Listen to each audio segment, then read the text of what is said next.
புதிய இந்தியா பிறந்துருச்சு அப்படின்னாங்க. எப்ப இதை அறிவிச்ச உடனே. ஆனா இவங்களுடைய கொள்கை பிரகாரம், இந்த பாஜகவினுடைய கொள்கை பிரகாரம் ஜிஎஸ்டி வரி என்பது மக்களை வாழ வைப்பதா அல்லது மாள வைப்பதா, அழிக்கிறதா என்று கேட்டால் மக்களை அழித்து நாசமாக்கும் என்பதுதான் பாஜகவுடைய கொள்கை.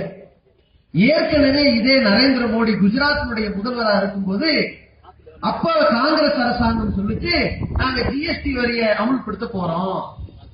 இப்ப ஜப்பான்ல சைனால எல்லாம் ஒரு 7% வரி இருக்கு.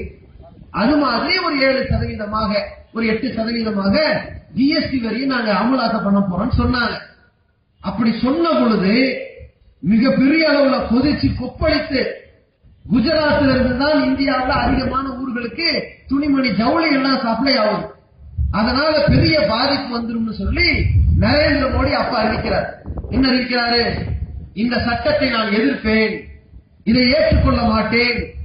ஏனென்றால் குஜராத் என்கிற மாநிலத்தில் மட்டும் ஒவ்வொரு மாநிலமும் இந்த ஜிஎஸ்டி வரியினால் கடுமையான பாதிப்பு உள்ளாவார்கள். அதுல குஜராத் என்கிற மாநிலம் மட்டும் 14,000 கோடி மாதம் நஷ்டப்படுவார்கள்.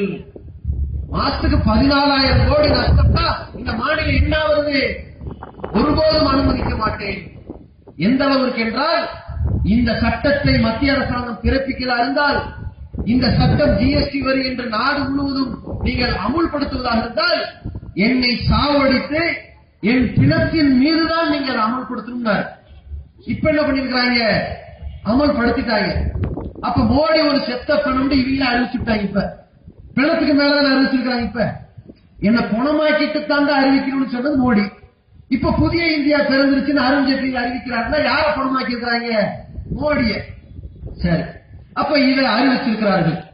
அப்ப இவர்களுக்கே தெல்ல தெளிவா தெரியும், இந்த ஜிஎஸ்டி வரி என்றால் மக்களை பயங்கரமா பாதிக்கும், எந்த உற்பத்தியும் பாதிக்கும், எந்த இடத்துலயும் பொருள் சப்ளை ஆகாது, யாரும் எந்த மாதிரியான பொருளை ஏற்றுமதி இறக்குமதி பண்ண முடியாது, ரொம்ப லாக் ஆயிடுவாங்க அப்படின்னு தெரிஞ்சு கூட எந்த விதமான கவலையும் இல்லாம மக்களுடைய சிரமத்தை உணராமல் இவர்கள் விதித்திருக்கிறார்கள்.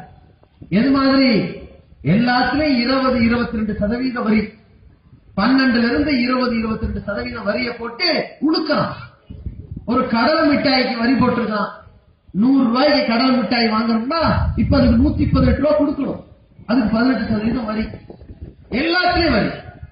இப்போ தங்க நகை வாங்குறான்னு வைங்க, அவனுக்கு ஒரு 3% வரி போடுறான். சரி, தங்கத்துக்கு ஒண்ணு போடுறான்னு வைங்க, இருக்கட்டும்.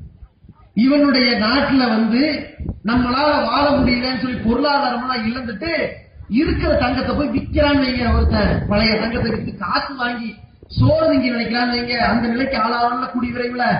அப்ப போனான்னு வைங்க, பழைய நங்கிய வாங்குறதுக்கு 3% வரி பிடிப்பான். யாரையும் விட மாட்டான், எல்லாருக்கும் வரி வச்சிருக்கான். வழிப்பறி மாதிரி ஒருத்தனையும் விடக்கூடாதுல்ல, அது மாதிரி வச்சுட்டான். இதுல மேல்தட்டு மக்களுக்கு எல்லாம் பெரிய பாதிப்படாது. பிஸ்ஸா பர்கர் இது மாதிரி சாப்பிட்டாங்கன்னா 5% வரி. அப்ப குறைந்த வரியின் உடனே ஏற்றுமதி இறக்குமதி கூட நடக்கும். வெளிநாட்டு ஜாமான்கள் என்ன செய்வாங்க? இவனுக்கு இவனை அடிமையாக்கி வெளிநாட்டுல கையெழுத்து போட்டிருக்காங்க இல்ல, அவன் என்ன செய்வான்? பண்ணு பிஸ்ஸா பர்கர் அதை சப்ளை பண்ணிக்கிட்டே கிடப்பான். அதை எல்லாரும் வாங்கி திங்கிறதுக்கு 5% வரி, 100க்கு 5 ரூபாய் கட்டினா போதும். இதே சோறு நீங்க போனோம் வைங்க, ஹோட்டல்ல இப்ப ஒரு 20 பேர் சேர்ந்து ஒரு சாப்பாடு சாப்பிட போறாங்க, ஒரு 5,000 ரூபாய் பில் வாங்குச்சுன்னா 1,000 ரூபாய் எக்ஸ்ட்ரா வரி கட்டணும். 20% 6,000 ரூபாய் பில் எழுதுவோம். இது மாதிரி அனைத்துலயுமே வரியை போட்டு, அரிசியில வரி, பருப்புல வரி, வெங்காயத்தை எல்லா பொருட்களையுமே வரியை போட்டு மக்களை போட்டு திணிச்சுக்கிட்டு இருக்கான். இதனுடைய நிலைமை எங்க போய் நிக்குதுன்னா, காசு சம்பாதிக்கிறத மட்டுமே குறிக்கோளாக கொண்டு மத்திய அரசாங்கம் எப்படி தலையிட்டு இருக்குதுன்னு சொன்னா, எதுல அதிகமான பொருளை மக்கள் வாங்குவார்களோ அதுல அதிக வரியை போட்டணும்.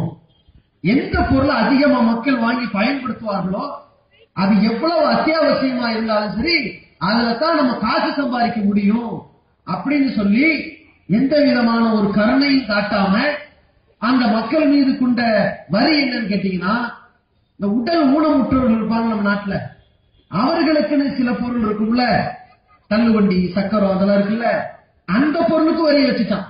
இந்த உடல் ஊனமற்றவனுக்கு இலவசமாக இது போன்ற உபகரணங்களை கொடுக்க வேண்டிய அரசாங்கம் அதை விலைக்கு வாங்கணும்னு வந்தாலும் கூட அதுக்கு வரி வைக்கலாம். தள்ளாத முதியோர்கள் எழுந்து நடக்க முடியாதுல்ல, அவர்களுக்கு தள்ளு வண்டி வேணும் சக்கரம், அந்த வண்டி வாங்குறதுக்கு இப்ப வரி கட்டி ஆகணும். அப்படி எல்லா தரப்பு மக்களும் இவனுடைய ஆட்சியை நினைச்சு கண்ணீர் வடிக்கணும், கதறணும்.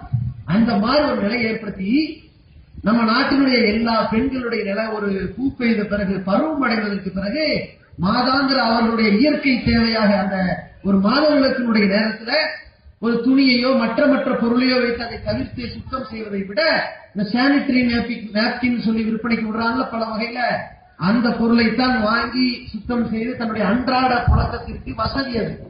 ஆனா அந்த மாதிரியான ஒரு நெருக்கடியில வாழ்ந்து கொண்டிருக்கும் பொழுது நம்ம நாட்டுல கிட்டத்தட்ட 78% பெண்கள் ரொம்ப பரம ஏழைகளா இருப்பாங்கல்ல.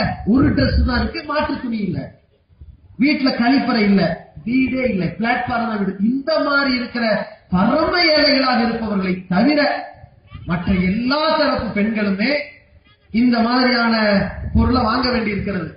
கரெக்டா அதுல பார்த்து 12% வரி வச்சுட்டான். அதாவது ஒவ்வொரு தடவையும் ஒவ்வொரு மாசமும் இவன் போட்டிருக்கிற இந்த சர்வாதிகார ஆட்சியை நினைச்சு சாவுங்கடா இப்படிங்கிற மாதிரி போட்டு சட்டம்.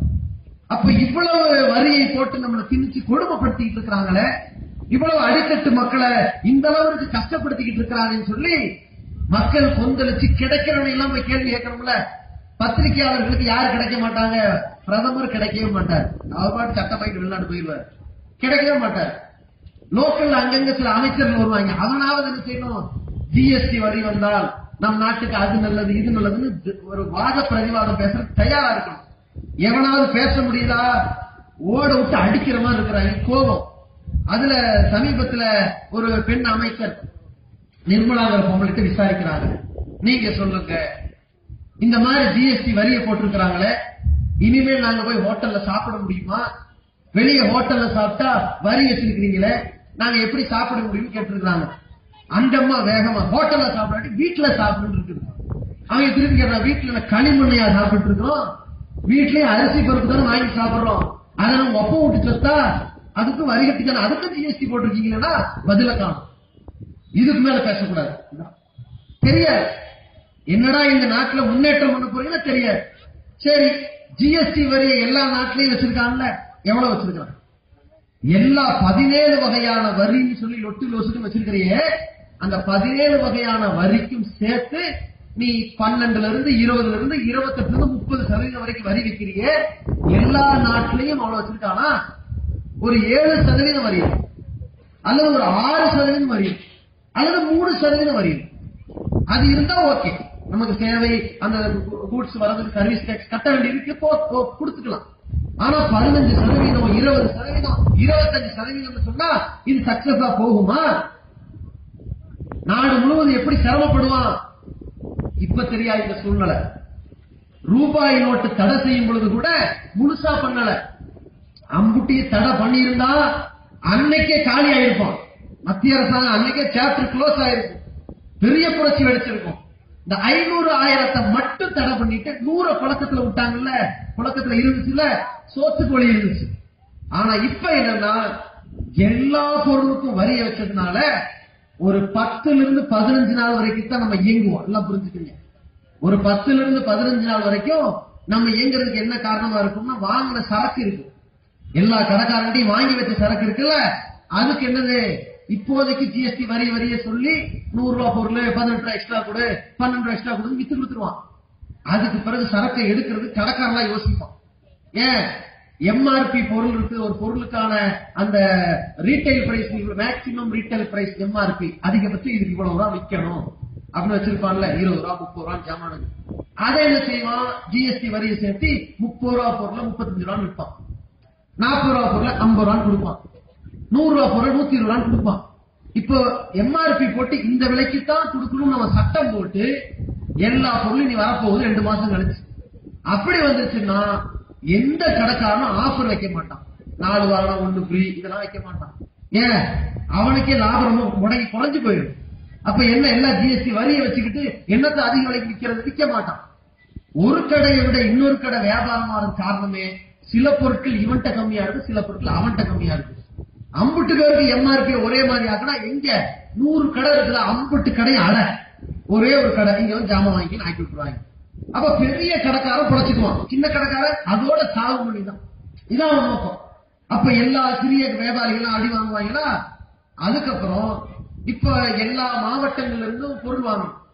இப்பவே மார்க்கெட்ல போய் இந்த நல்லெண்ணெய் கொடுங்க, இந்த கல்லெண்ணெய் கொடுங்கன்னு கேட்டா அவங்க என்ன பண்றாங்க, சில லோக்கல்ல ரெடி பண்ற பேக்கெட்டை கொடுக்குறாங்க.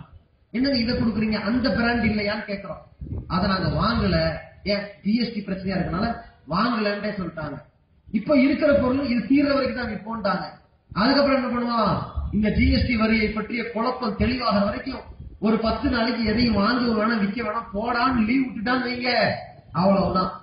நம்ம நாட்டுல சோத்துக்கு வழி இல்லாம திண்டாட்டம் ஆடி எல்லா இடங்களையும் அது பாதிக்கும்.